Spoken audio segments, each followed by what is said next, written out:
anti-Semitism is the oldest form of hate and discrimination that is still being practiced today. And you and I were talking off camera for a second before, and you said that you've never got a chance to talk to anybody about anti-Semitism.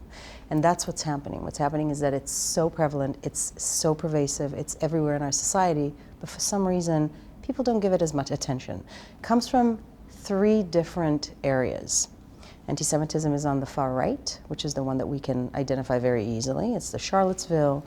It comes from the far left, which is a little bit more kind of insidious and hard to decipher, which we'll talk about a little bit more, which is equating Israel to Hamas and to terrorist organizations, and it comes from radical Islam.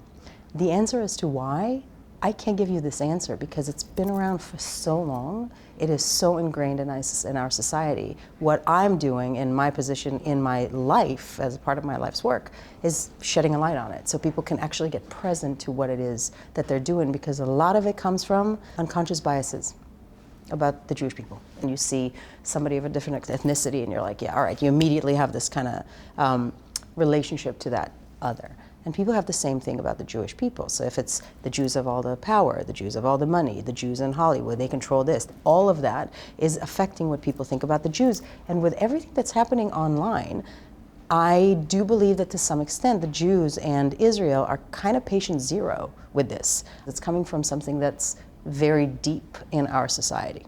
This is not something that I can be like, all right, it's coming from this particular person or that particular person.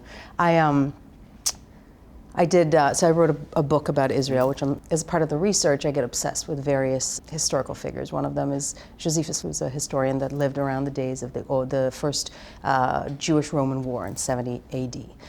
And he moved to Rome after the fall of Jerusalem, and he wrote this book called The Antiquity of the Jews.